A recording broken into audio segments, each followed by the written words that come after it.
Nakapanood na po ba kayo ng Sinakulo? Ito po ay isang napakagandang palabas o pagtatanghal sa mga plaza. According sa ilan, ito ay naging tanyag dekada 30, 40, mga ganyan. Actually, tanyag na tanyag pa rin ito nung dekada 70. Meron pong kaibigan ng aming mami, nung nabubuhay pang mami namin, meron po siyang friend na nagbibida po sa amin na siya raw po ay nakapanood ng Sinakulo dito po sa may CCP, Cultural Center of the Philippines, noon nga pong dekada 70. Ang ganda sa mga arts, no? Tinatanghal ang buhay ng Panginoong Hesukristo.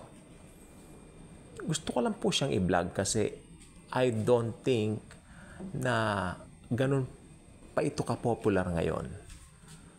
Sa mga ilang lugar like Laguna, kung hindi ako nagkakamali, Bulacan, meron pa. Pero dito po sa atin sa Maynila po ba, natatanong niyo po ba kung meron pa? More on movies na tayo. Minsan nga, di ba? More on mga streaming, no? Na mga pagtatanghal din naman ng Sinakulo. Pero bibihira na yung lumalabas at nagla-live. Interesante ang buhay ng mga sinakulista, sabi nila. Kasi talagang imememorya mo ang iyong linya. Actually, meron pong isang born-again church, no, na nagtatanghal po ng Sinakulo. Ito po ay aking hinahangaan.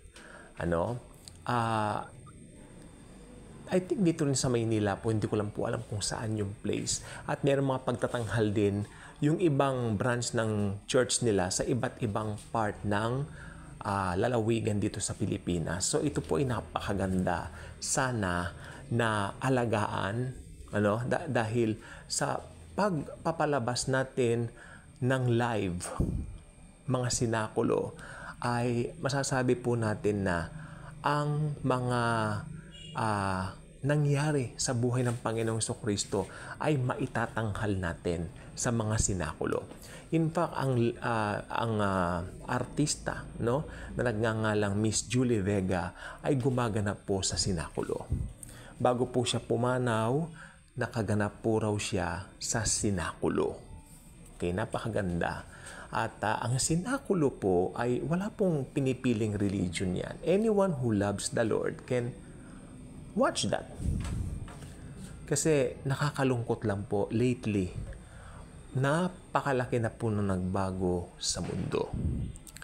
Kung ano-ano na po ang mga walang katuturan ng ipinapalabas sa mga entablado, kung ano-ano, minsan mga bastos, kabastusan pa nga, po. How about ibalik natin yung values?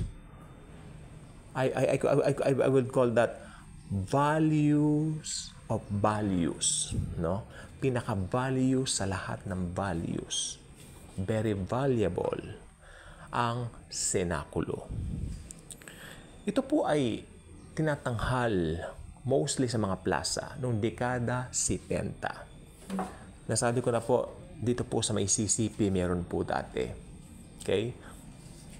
So, yung iba, makikita po natin, gawa nga po noong dekada 70, sabi nga po nila, kapag kamahal na araw, wala naman pong mapanood sa television.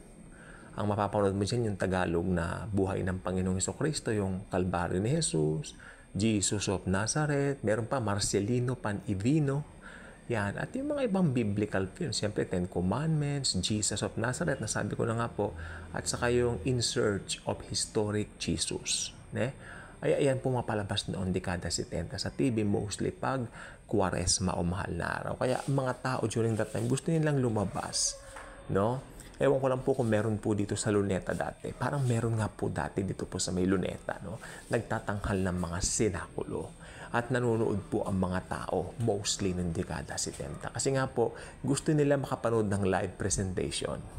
Tsaka para matanggal po yung boredom, hindi po katulad natin ngayon, ang mga buhay po ng tao raw ng dekada 70 ay masyadong simple. Tayo ngayon, pag naboboard tayo, kunin ang cellphone, mag-YouTube, mag-Netflix, di ba? Facebook, di ba? More on like that. Lalo na kung makikinig kayo sa mga vlogs ng ganito, tulad po sa mga pangangaral ng salita ng Panginoong Jesucristo, mas maganda po sana. Hindi po ba? Pero nung panahon po nila, talagang kung ano yung ipapalabas po sa television, especially pag mahal na araw nga po, very limited, talagang maghahanap nga po sila ng ibang mga mapaglilibangan. At ito po maganda yung sinakulo. Ito raw po ang kanilang, binibida po ito ng aking namayapang lola. Okay, sa mother side, no? At parang sinabi niya, nakapanood sila dito sa Luneta one time. Okay, at makikita po ninyo ang kaibahan po ng panahon noon sa ngayon. They value the life of the Lord during that time. Mas maraming mga magagalang, mas maraming nagmamahal sa Panginoong Jesucristo, iginagalang siya. Hindi po ba? I mean, look at the world right now. Sa paligid-ligid, di ba? Tumingin-tingin po tayo. So, ang sinakulo po ay isang magandang tawag dito, passion play po ang tawag dyan.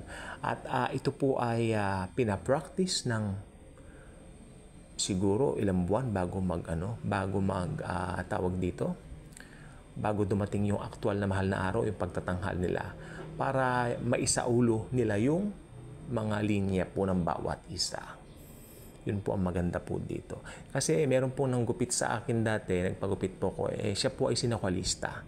Ang role niya ay Kaipas, no? So, akin siyang memorya, ganun. Pero born again po sila. Mga sinokalista po sila, pero mga born again po sila. So, biblical po yung aasahan nyo na mapapanood nyo doon sa kanilang sinakulo. So, yun. During that time, nagpagupit ako, nagpa-practice po sila kasi mag-Holy Week nga po pala yun. At problema nila yung, during that time, yung lightning, no? Yung gagamitin nila na yung effect sa lightning. Sana raw maging maganda at maging safe. Gusto nilang gumamit ng safe na lightning at maging safe yung pagtatanghal na hindi gagamit masyado ng maraming kuryente. Parang ganun na kwento sa akin dati. Maganda naman po yung naging resulta at marami pong nanood. At ito po maganda, yun po ay libre. Wala po yung bayad. Wala po yung bayad. Kasi mga Kristiyano po yung nagtanghal. Wala po silang ibang hangad kundi maiparating sa mundo o sa mga tao yung mensahe ng pagpapakasakit ng Panginoong Jesucristo sa ikatutubos nga ng sala ng tao. At nangyari na po yun 2,000 years ago sa krus ng Kalbaryo nang ibigay niya ang kanyang sariling buhay para tubusin tayo. He shouted na ganap na. Yun po ang pinaka-highlight, no, ng senakulo. So, ito po ay maganda po sanang ma-remind sa atin. So, kung kayo po may talent sa pag-arte, sana ito po ang inyo pong pagtuunan ng pansin. Huwag lang po kung mahal na araw. I believe the life of Jesus, ipalabas yan any time of the year. Alam po? Lalo na kung Kristiyano ka, hindi ka lang namimili ng isang, anong tawag dito, season, okay? Pero aminin po natin sa India, sa Pilipinas po, malakas po ang mga ganyan na mga palabas o mga pagtatanghal tuwing Holy Week o ito nga pong Semana Santa. Kaya sabi ko po, ito po ay sana wag nating kalilimutan, magandang tradisyon. Kung may maganda pong tradisyon, ito pong senakulo. Kaya kung hindi pa kayo nakasubscribe sa ating channel, I invite you to do so. Click the notification bell, share this video, share the wonderful love of the Savior, the Lord Jesus Christ. And again, gusto ko pong sabihin po sa inyo, ang pagtatanghal po ng senakulo ay huwag nating limitahan sa mahal na araw o Holy Week. Itanghal natin ang buhay ng Panginoong Jesucristo sa bawat araw ng ating buhay. Umpisahan natin ang ating araw sa pagbabasa ng kanyang mga salita.